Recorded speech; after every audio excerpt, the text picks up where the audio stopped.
دوستوں کیسے؟ امید ہے آپ لوگ ٹھیک ہوں گے۔ دوستوں پاکستان کی صحافت میں بہت کم نام ایسے ہیں جو بہت زیادہ معتبر رہے ہیں اور اتنے معتبر رہے ہوں کہ وہ نسل در نسل جو صحافیوں کی ہے پاکستان میں ابتدا سے لے کر آج تک، وہ ہر نسل کے دوران ہر نسل کے درمیان وہ معتبر بھی رہے ہوں اور ان کا اعتبار بھی کیا جاتا ہو اور ان کی بات کو توجہ سے سنا بھی جاتا ہو اور ان کی جدوجہد کو سلام بھی پیش کیا جاتا ہو۔ آج جو کتاب میں آپ سامنے پیش کر رہا ہوں یہ ایک ایسے ہی صحافی کے بارے میں، حسین نقی صاحب۔ حسین نقی کسی تعارف کے محتاج نہیں ہے پاکستان کی صحافت کی تاریخ میں، اور ان کے بارے میں یہ ڈاکٹر سید جعفر احمد صاحب نے کتاب مرتب کی ہے وقتاً فوقتاً۔ جب حسین نقی صاحب لاہور سے کراچی آئے تو مختلف انٹرویوز انہوں نے جعفر صاحب نے ان سے کیے ہیں، جس میں ان کی بچپن کی یادیں، پیدائش اور ابتدا، خاندان، اور پھر اس کے بعد لکھائی پڑھائی، اور اس کے بعد پھر 11 سال کی عمر میں پاکستان ہجرت۔ 1936 میں یہ پیدا ہوئے تھے لکھنؤ کے اندر، اور پھر 11 سال کی عمر میں پاکستان ہجرت ہوئی۔ پاکستان میں 1960 کی دہائی سے لے کر آج تک جو صحافت کے نشے و فراز ہیں اور جو حسین نقی صاحب کے تجربات ہیں، اس کو بہت خوبصورتی کے ساتھ ڈاکٹر سید جعفر احمد صاحب نے مختلف سوالات کے ذریعے حسین نقی صاحب کے زمانی بیان کیا ہے۔ تو اگر اس کتاب کو ہم دیکھیں تو اس کتاب کے اندر نہ صرف یہ کہ حسین نقی صاحب کی یادداشتیں ہیں لکھنؤ کی بچپن کی، بلکہ تقسیم کے حوالے سے بھی ان کی کچھ یادداشتیں ہیں۔ مثلا لکھنؤ کے اندر یہ بتاتے ہیں کہ شیعہ اور سنی کی تقسیم کس طرح تھی، شیعہ اور سنی ایک ساتھ رہتے تھے یا الگ الگ رہتے تھے، سنی کالج الگ، شیعہ کالج الگ پھر بنا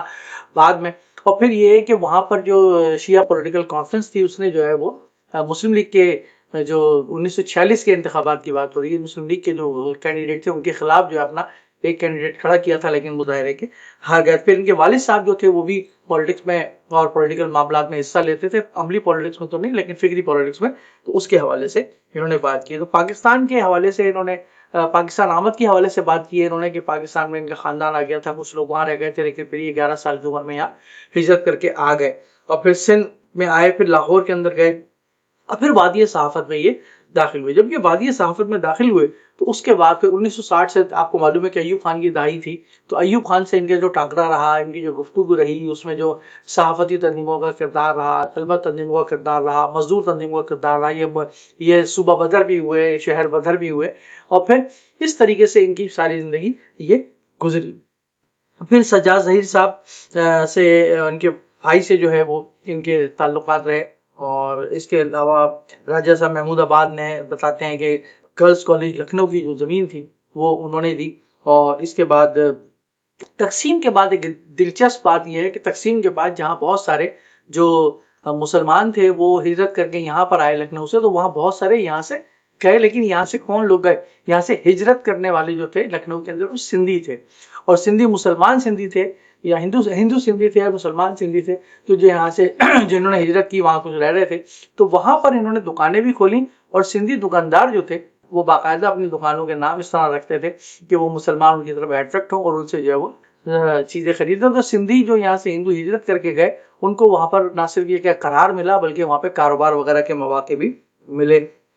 پھر اشتیاق حسین قریشی صاحب ایک بہت مشہور نام ہے، ان کے ساتھ ان کی کس طرح ٹسل رہی اس کا انہوں نے ذکر کیا ہے۔ پھر بھٹو صاحب کا یہ ذکر کرتے ہیں، ایوب خان کا تو ذکر کرتے ہی ہیں، لیکن پھر بھٹو صاحب کا بہت دلچسپ انداز میں ذکر کیا۔ بھٹو صاحب کو انہوں نے ایک طرح سے ایک جمہوری ڈکٹیٹر قرار دیا، اور بھٹو صاحب سے کے بارے میں اور ان کی پالیسیوں کے بارے میں انہوں نے شدید ترین تنقید کی اس کتاب کے اندر۔ تو لاہور کا جو جلوس نکلا بھٹو صاحب کا، اس کے حوالے سے انہوں نے آنکھوں دیکھا حال بیان کیا۔ پھر جماعت اسلامی نے جو الزام لگایا وہاں کہ بھٹو صاحب کے جلوس کے اندر قرآن مجید کو معاذ اللہ استغفر اللہ جو ہے وہ نقصان پہنچایا گیا، اس کی تحقیق بھی انہوں نے کی ہے۔ اور ایک بڑی دلچسپ بات ہے کہ بھٹو جو تھے وہ سویلین چیف مارشل ایڈمنسٹریٹر تھے، تو کھر جو تھے غلام مصطفیٰ کھر وہ ڈپٹی چیف مارشل ایڈمنسٹریٹر تھے لاہور کے اندر، اس کا بھی انہوں نے ذکر کیا، ان کی جو ہے وہ گفتگو ہوئی ہے۔ اور پھر 1971 کی تقسیم کے حوالے سے انہوں نے بہت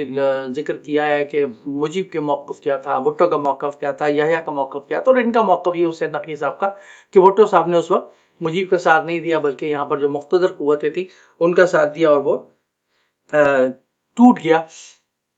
بنگلہ دیش بن گیا مشرقی پاکستان۔ اور گنگا طیارہ جو اغوا ہوا تھا اس پہ بھٹو صاحب نے جو ہے باقاعدہ جلوس نکالا تھا ان کے ہائی جیکرز کے ساتھ، اور اس کے بعد پھر آگ لگا دی گئی تھی اس کو، اور پھر مقبول بٹ، ہاشم اور اشرف، اور پھر ان کو قید بھی بھٹو صاحب نے خود قید میں بھی بھٹو صاحب نے ڈال دیا تھا. پہلے ان کا جلوس بھی نکالا تھا بھٹو صاحب نے بڑے شان و شوکت کے ساتھ, اور پھر اس کے بعد ان کو قید میں بھی ڈالا. مجیب الرحمان شامی صاحب کے بارے میں بھی کچھ ان کے تاثرات اچھے نہیں ہیں. جیل کے اندر جیل میں گئے تو مجیب الرحمان شامی صاحب بھی گئے اور بہت سارے لوگ تھے, تو ان کے بارے میں بھی ان کے دلچسپ یادداشتیں ہیں اگر آپ پڑھیں گے تو. پھر قادیانی مخالف تحریک جو چلی, اینٹی ایجوکیشن قادیانی جو پنجاب کے اندر, اس کے حوالے سے انہوں نے نور حسین جنہوں نے ماشاء اللہ سے ماشاء اللہ تک کتاب لکھی ہے, اس کا دلچسپ ذکر کیا, ان کے کردار کا.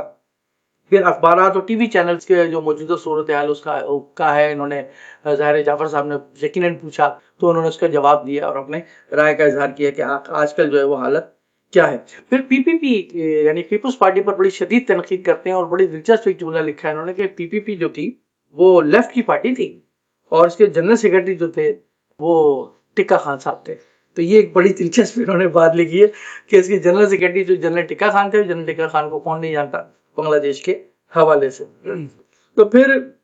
مزدوروں کا تحفظ اور صحافیوں کا تحفظ, طلبہ تنظیموں کا تحفظ, اس کے حوالے سے جو تحریکیں چلی ہیں اس کے حوالے سے انہوں نے بات کی. 73 کا آئین بنا اور اس کے بعد ایمرجنسی لگا دی گئی. اور پھر مودودی صاحب کے بارے میں بھی انہوں نے جماعت اسلامی کے بارے میں تنقید کی. تو اس طرح ایک بہت زبردست قسم کی یہ کتاب ہے حسین نقی صاحب کی, جو کہ تقریباً 1960 کی دہائی سے لے کر کے اس سے بھی پہلے اگر ان کی اپنی زندگی کی یادداشتیں لیں تقسیم کے حوالے سے, اور تقسیم کے بعد پاکستان میں 1960 سے لے کر کے آج تک بڑے معتبر صحافی ہیں, اور ان کی آنکھوں دیکھی اور سنی ہوئی یادداشتیں ہیں جو انہوں نے بیان کی ہیں. اور پاکستان کی صحافتی تاریخ, پاکستان کی سیاسی تاریخ اور پاکستان کی جو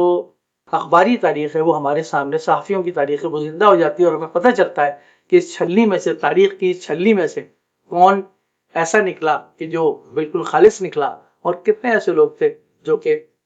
شکار ہو گئے مختلف مفادات کے. ضرور پڑھیے یہ کتاب, بہت اچھی کتاب ہے حسین نقی صاحب کی, پاکستان کی تاریخ کے حوالے سے, صحافتی تاریخ کے حوالے سے, پاکستان کی سیاسی تاریخ کے حوالے سے.